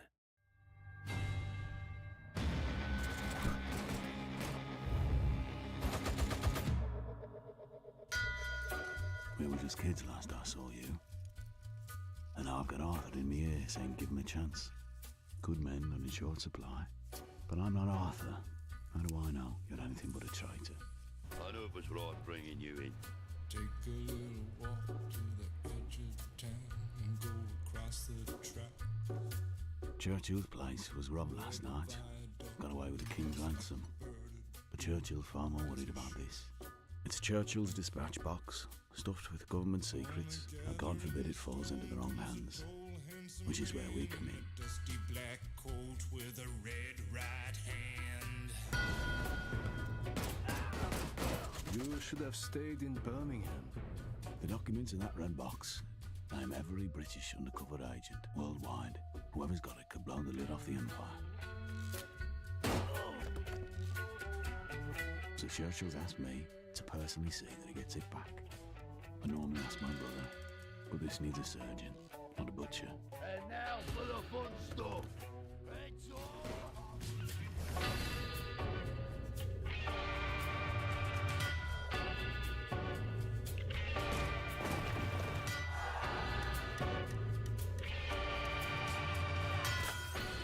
Come on then, let's have your all here. Come on! Speak soon, Peaky Blinder. To old friends.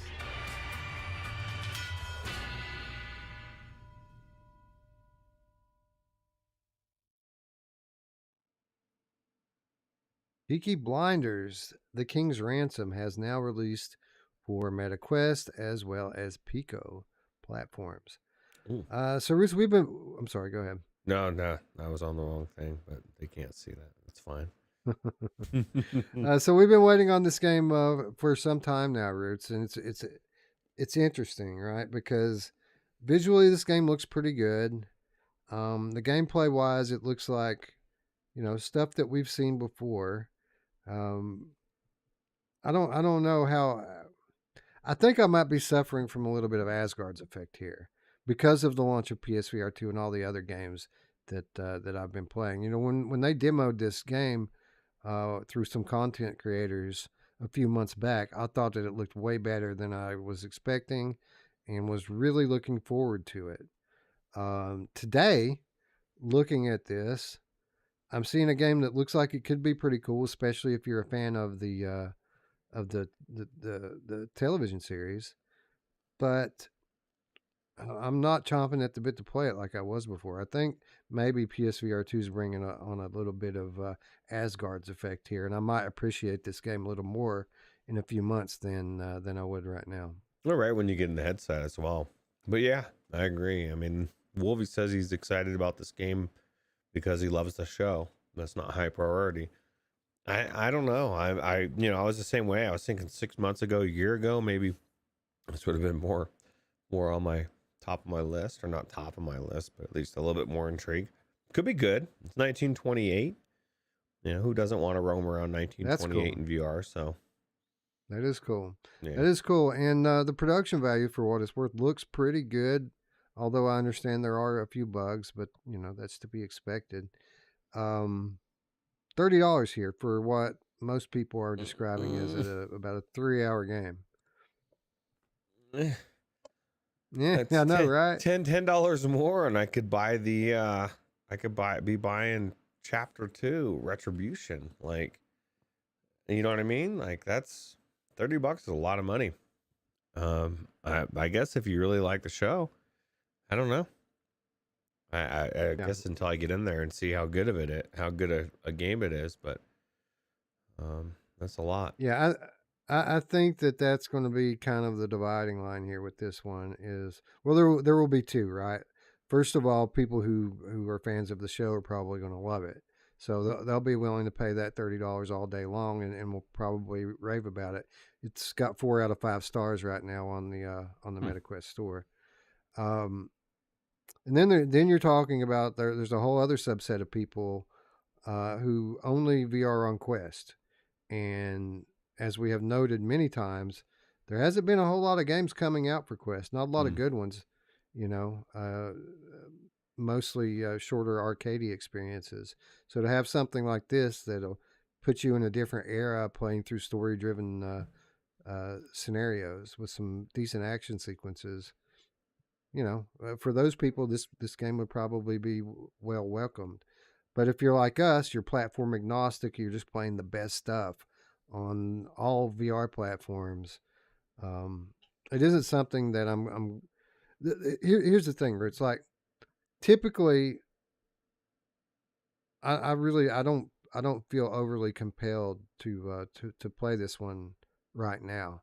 With that said, I'll be traveling in about 2 weeks' time. I'm going to be leaving town, and the only thing I'm going to have to play is Quest. So I might be happy to check That's out Peaky true. Blinders in a couple of weeks.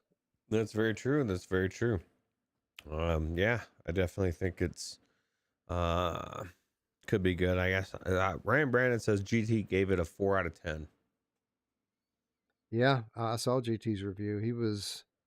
He didn't just completely shit on it, but he wasn't overly enthusiastic about it. And I think maybe some of that has to do with what we were mentioning a moment ago, the little Asgard's effect going on here. It's hard to move out of Horizon and Gran Turismo and play something like this. Yeah, absolutely. Derail says he likes Doctor Who, but they didn't like the games. The game sucked. Yeah, I didn't like them either. So, but same here. Yeah, but I mean, in retrospect, Westworld was good. I thought that was the best of the ones of this type of game. So yeah, I'm not really that enthused, but I'm sure we'll check it out. So we should revisit Westworld at some point, because I wonder if it would be as good to us now as it was at that time. Probably not. That came out in like 2018, 2019 when that came out. Yeah, probably not. But for its time, it was amazing. It's the best ever. It was the best game ever. Well, I remember it had some pretty significant bugs at the time too, and we were just like looking right past all that stuff. What's crazy is that's one of the few Servios games that I can hold up as good. I mean, people, I bet we could probably say the same thing about that stupid gimmicky fucking racing game that everybody says, oh, that was cool. I don't think it was that. I didn't like it, but everybody else is like, because it was unique. I think if we went back in that thing, we'd be saying that thing sucked too. I don't know which one you're talking about. The one where you had to move your arms. What was the name of that? Oh, you're talking about Sprint Vector. Sprint Vector. I didn't care for it at all. I liked it. I liked it for 2 days, and then my arms fell off, and I never played it again. Yeah. Well, it's it's the number one game that nobody talks about, so it tells you how good it is. I'd rather go in the rec room and play Stunt Runner. That's true. Honestly. Yeah, me too. Is that what it's called? No, Stunt whatever. Runner? No, whatever the one was. Yeah. Yeah, it was fun. Anyway, Roots. So PC players, they get to play Ghost of Tabor this week. Awesome. Quest players get to play Peaky Blinders this week. I feel sorry for those poor lowly PSVR 2 gamers. I mean, what on earth are they going to do this week? I feel bad.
Finally, the time is upon us, Roots. We have been anxiously awaiting the launch of the Dark Pictures Switchback VR since it was announced a few months ago.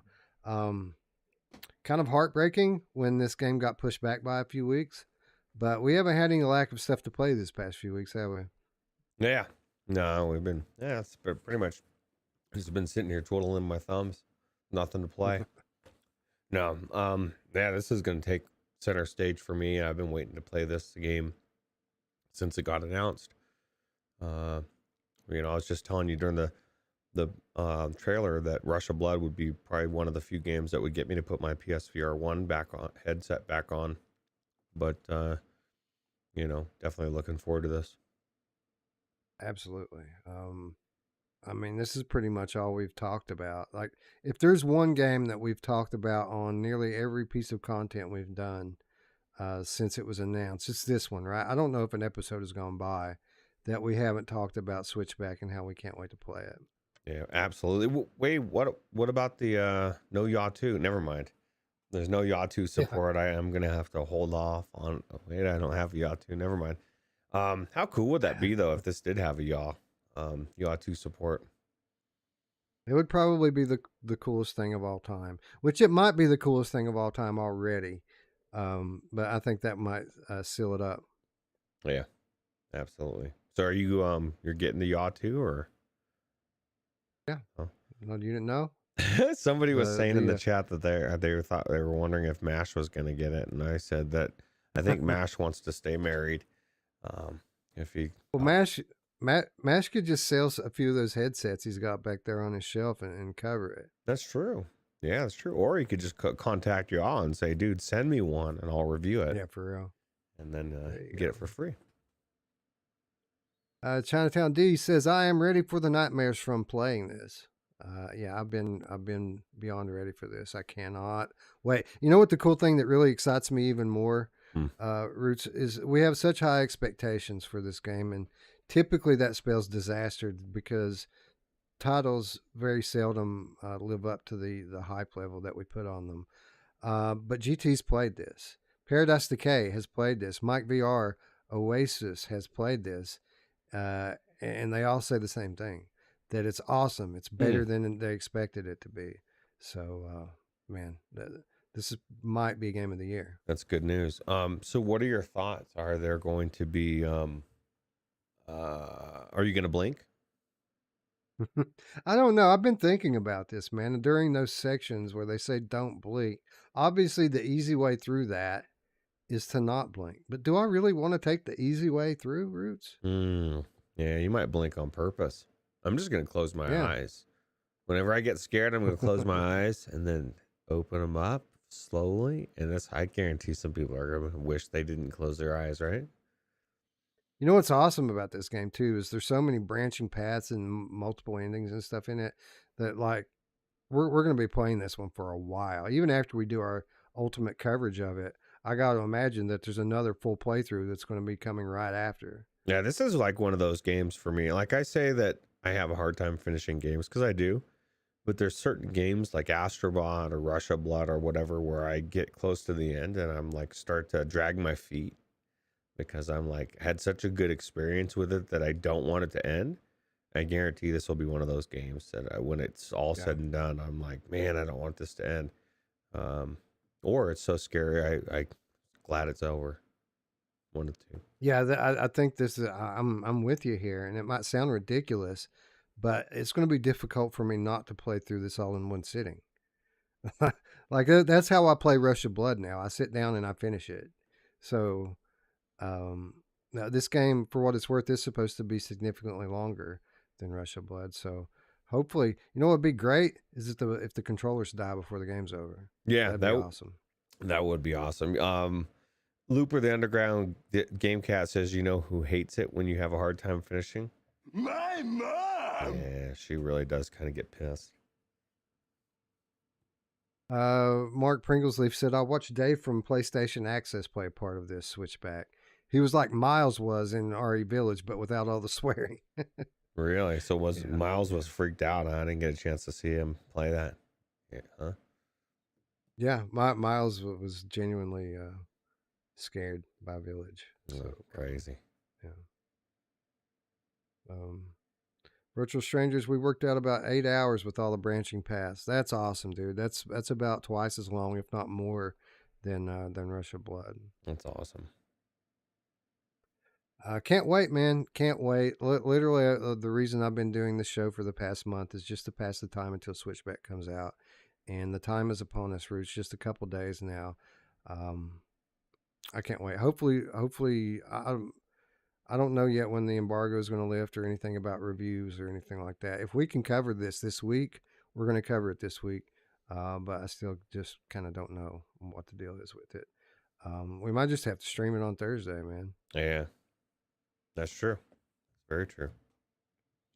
Anyway, that wraps up the week's releases. And what a week it's going to be. I cannot wait. What a month, Roots. We're already halfway through March, and we've got this week. Next week, we've got Saints and Sinners 1 and 2, and then the week after that, we've got Vertigo 2. Yeah. Yeah, banger month. At some point, we're going to have to start doing games of the month, too. I guess we're going to probably do the last couple months in one shot or something, right?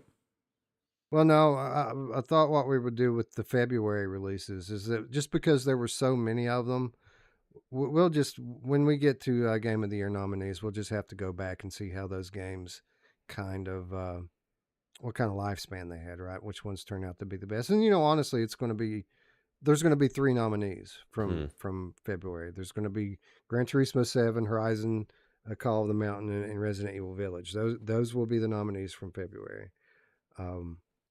Paradise Decay says one thing I would recommend is get some Pulse 3D headphones for the experience. So they make a difference, huh? Because I mean, a lot of people, they act like these headphones there's no difference. There's nothing special about the Pulse 3D headphones, Wes.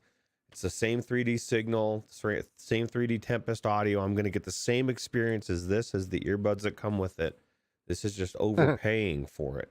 And I'm thinking, then, I don't know. That doesn't even make sense to me. No, what it is, man, honestly, what it is that good headphones make a difference, and these are good headphones. Now, are these going to be any better than your SteelSeries Arctis or whatever it is you're using? Probably not. But you do want to make sure if you're playing VR and you're playing high fidelity VR experiences, that you have some high fidelity audio solution going on there as well. Like if I didn't already have good headphones or my VR ears, I would probably be considering picking up Pulse headphones as well. Yeah, they're definitely they work really well. I like them. PD said that when he went to play the game in studio, that they insisted on him using the Pulse 3D headphones, and then it was so amazing that he immediately went and bought a pair of them afterwards. Okay, well then maybe there are things that they can use them for that make it in better. Yeah, they fit comfortably over it. I can say that for them, having tried them at CES.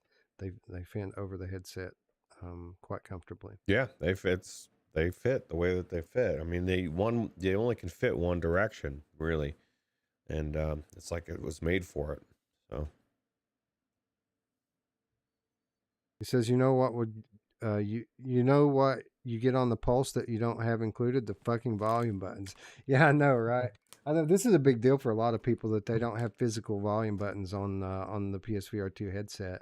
For me, it's nothing for me to hit the button on the controller and set my volume level, but apparently this is bothering a few people. Yeah. Anyways, where are we at? We're on reminders. We're on our next set of reminders. This is the part of the show where we ask all of you to please take a moment out to support our favorite game developers by taking a moment with us right now in real time as we all go and wishlist a title. And I had one, Roots, picked out already, and now I already forgot what that title is. So let me run back over the show run here to see what it was. Definitely not Firmament, because you can't find it anywhere right now. Maybe it was Aces of Thunder. That's probably it. What about you, Rich? What are you going to wish list this week? I was going to look up Walking Dead Saints and Sinners Retribution, but I'm not seeing it. It's not on Steam. On Steam? I don't know. I don't know if it's there it is. Think it would be on I Steam. found it. Yeah. Even though I already own it, I'm gonna not on Steam. I'm gonna wishlist it on Steam. All right, so I guess I need to sign in. Mapper says Firmament for him. How do you wish list Firmament, Mapper? How do you do that? Please share. There we go. Aces of Thunder. Wish list. Boom. Done.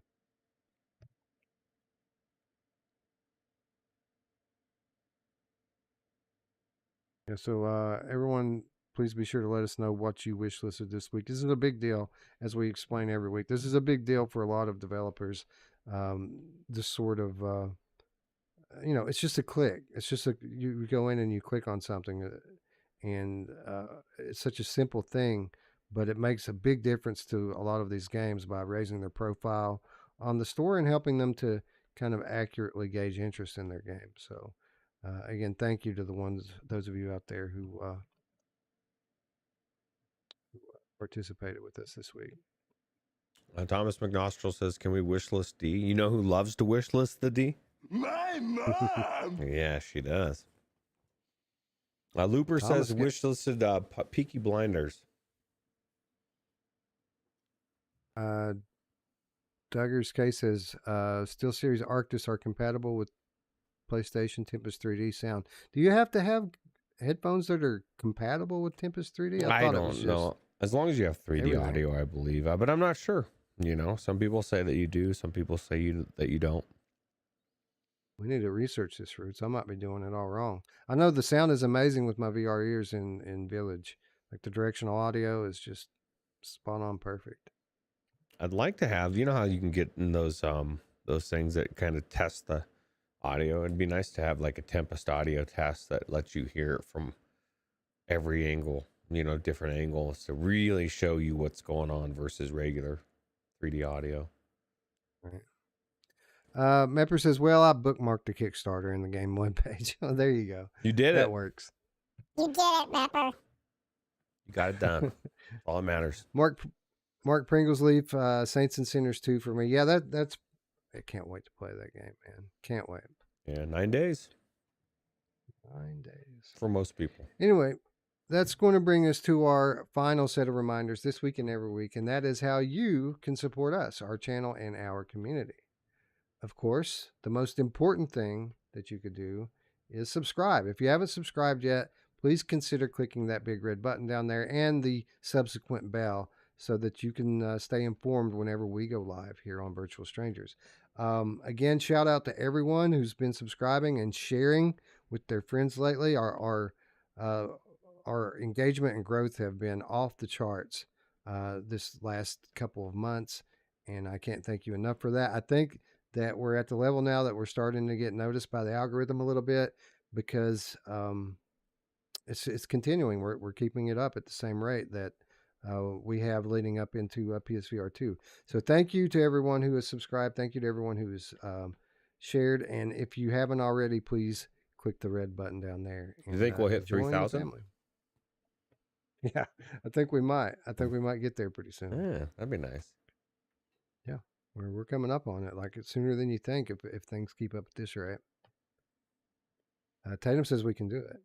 I think we can. I think we will, and it's all thanks to you people. I think we can do it. For sure. Secrets of says not VR, but the S23 Ultra is amazing at playing emulated Switch and 3DS games. Wow, I'm blown away with the Wii Dead Space game. That's cool. Interesting to know. Anyway, what else? Of course, if you'd like to do a little something more than subscribe, maybe you're already subscribed and you want to take your support for our channel to the next level, you can do so by supporting us on Patreon, where for as little as $3 per month, you can get access to our weekly show notes, insider updates, and exclusive content, all for less than $1 per week. Roots, I've been thinking about this. It's about time for some exclusive content. I don't do it super often, and it's been a while, so I think we're due. I think what I'm going to do is capture some PSVR 2 gameplay. Maybe I'll do a Village, capture my next session of Village and put it up for the patrons, because it's been a little while, and that's a good idea. They've given us so much over this last couple of months that they deserve I think it. it's time. Yeah, they deserve some bonus content. So yeah. Stay tuned for that. Definitely something coming inbound very soon. I promise. Awesome. Paradise Decay, wish listing Vertigo 2. Hell yeah, son. Can't wait. I think we already did that one. But yeah, we don't have long to go now on that one. Full 2 hours of soundtrack, Zach said on Twitter. Nice. Yeah. That's what you call production, my friend. That is production. That is. All right. Wolverine says, congrats on your growing member status. Thanks, Wolverine. You know who loves it when you have a growing member? My mom! Oh, she does. Anyways, that brings us to our final reminder. Maybe you don't have the spare funds to support us on Patreon. Well, you can join the crowd without paying a dime. All you have to do is join us on the Virtual Strangers Discord. It's absolutely free. There's an invitation link down below. And this is where we hang out. 24/7 we are on there, 365, talking about VR, talking about life, and just hanging out in general. This is, I think it's, I think a hangout spot is kind of the best way to describe it, right? Because people will go in there to hook up and play games together, or you might just stop by and watch a police chase or two because of Radio Runt and Ryan Brandon and a few people who like to post those in the off topic. Yeah. Yeah, who doesn't want to watch a police chase, right? Yeah, and whenever all the craziness from the channel slows down a little bit, and from the new platform launch, I think we're going to revamp the Discord a little bit too, and make it something a bit more tailored for the way that people are using it, right? Yeah, absolutely. Looper the Underground Gamecat says Half-Life Episode 1 VR also coming next week. That's true.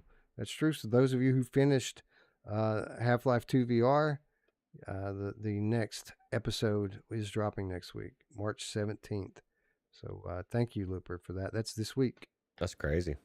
March 17th. All the good stuff's coming this week.